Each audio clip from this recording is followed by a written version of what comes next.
So a lot of you have probably heard about the Union Pacific work that's been done, a lot of thought around this with the industrial internet. Basically, they laid cable down the tracks and have been able to track all sorts of interesting things about the railroad and how it operates. But what they're really interested in is predictive analytics, right? Being able to know when that train wheel's going to come falling off and preventing tragedies and accidents in the future. So the industrial Internet of Things is really about capturing content, curating it, storing, searching, being able to share that information, the visualization, and then, of course, being able to analyze it. Today, we're going to focus on the visualization piece and take a look at the history of augmented reality, virtual reality, kind of how we've ended up where we are today, and how that plays into the revolution of hyperreality, contextuality, and just-in-time reconstruction. So, hyperreality. A lot of people use the term mixed reality, hyperreality. Basically, this is the convergence of augmented reality and virtual reality together. But I thought in order for us to really take a look at it and where we believe as a company it's headed today, we'd start with the history. So early on in virtual reality, there was a lot of work done with NASA training and around training applications, highly applicable to the industrial internet. And then as the virtual reality bubble came along, gaming and the consumer applications became very, very popular. Today, starting back in 2006, of course, we have Oculus Rift. The virtual reality bubble is back. There's been a lot of activity around the gaming industry and consumer-oriented applications in virtual reality, but these aren't particularly useful for the industrial internet. A lot of people think that the adult industry may be the biggest area of success for virtual reality. But there are a number of training applications where we've got people, but they must be in a stationary location, or they're limited, like to this fenced-in area where we're doing some military training. Augmented reality, on the other hand, had a much earlier start in 1967, as many of you, I'm sure, know. In 1993, this notion of using augmented reality for training applications came into the forefront. Mobile augmented reality appeared around 1997. This was the touring guide. You can see we've got the GPS on the top of his head and the computer in the backpack. And then around 2002, we started bringing in 3D assets and haptics with manipulating those 3D assets. 1998 brought us the yellow first downline, probably our first visualization tool with augmented reality. And then we got into the ability to just do marker-based tracking. So some early applications of this are being able to visualize IKEA products, assembly task where you have two pieces that look just the same, maybe just the holes are drilled differently, and we can say, where does this piece go? And it'll be highlighted in red there on our instruction set. So very, very early on industrial applications for augmented reality, learning applications.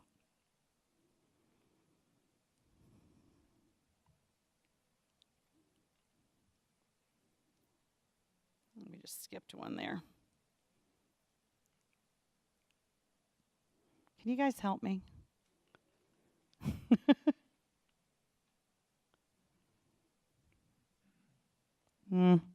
One more forward.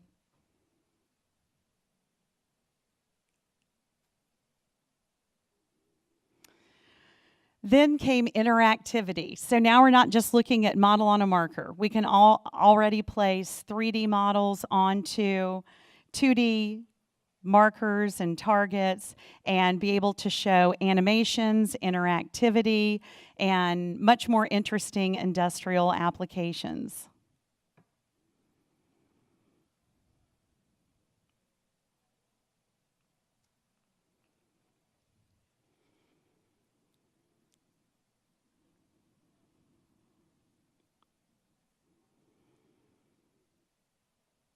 Our next capabilities came with being able to scan equipment and actually visualizing information that was relevant to that particular piece of equipment. So we're going to scan the barcode on this particular pump. We know exactly which pump we have. We know who the parts were manufactured by. We can know who our vendors are for sourcing those components. And we can superimpose instructions directly onto the physical piece of equipment to instruct the learner on how to insert one of these replacement kits. We can use textures in the background to hide things that would otherwise not be visible at this point, and be walked through an entire instruction set on how to replace these parts on the pump. Visualize hydraulics and the dynamics of how the pump moves back and forth.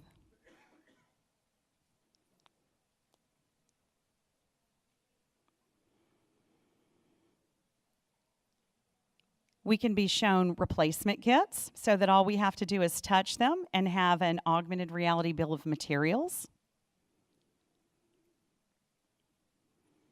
And we can even be shown how to add accessories and visualize what kind of space those accessories are going to take up.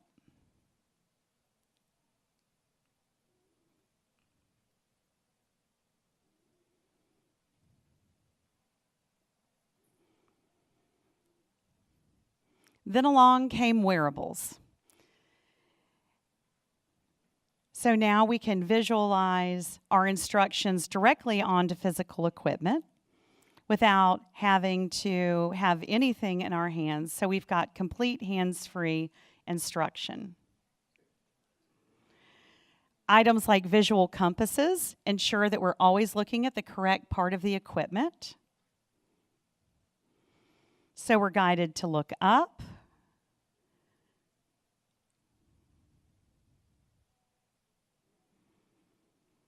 If we look across the room, our visual compass guides us back to where we need to be looking at the equipment. It guides us up again, and we never lose tracking.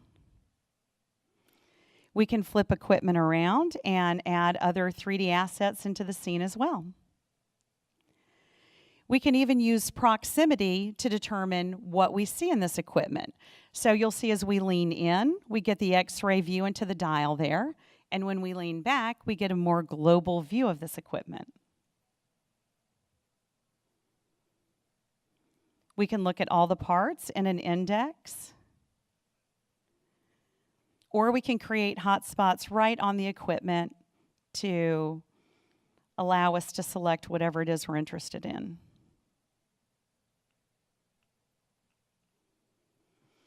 So hyperreality is really the combination of augmented reality and virtual reality. There was a game early on called Roku's Reward. Roku was out on the street.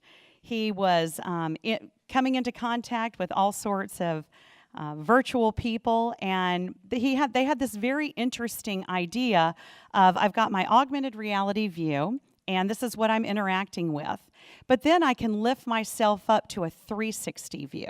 So I'm very elegantly moving between my augmented reality experience and a virtual reality experience to get a different perspective. And I can even see where I am in the scene.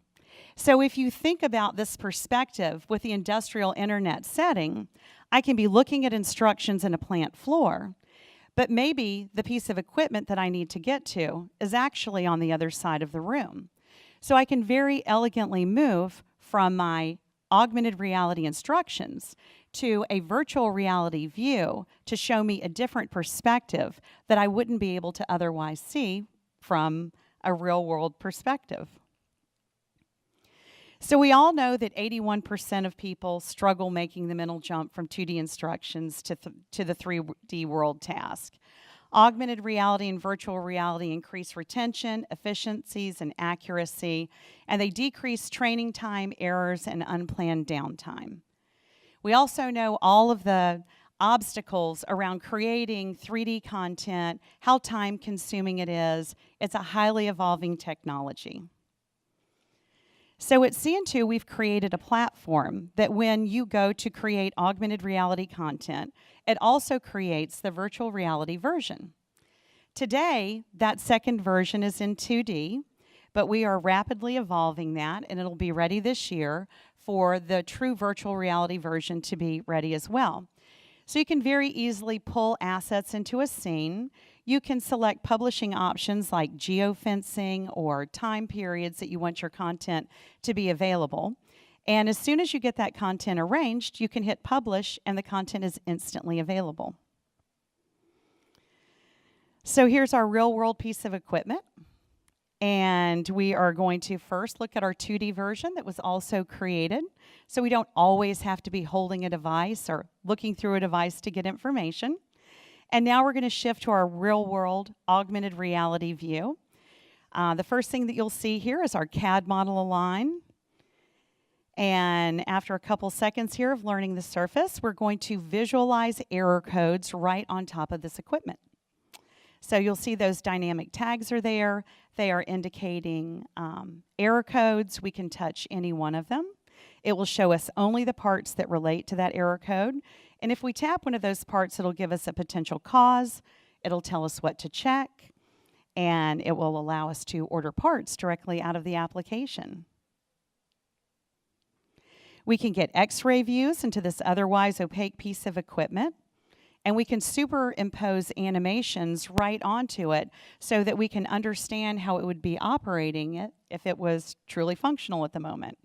So you'll see our piston move back and forth. And within the platform, we can color code our dynamic tags. Here, blue indicating water and brown indicating coffee.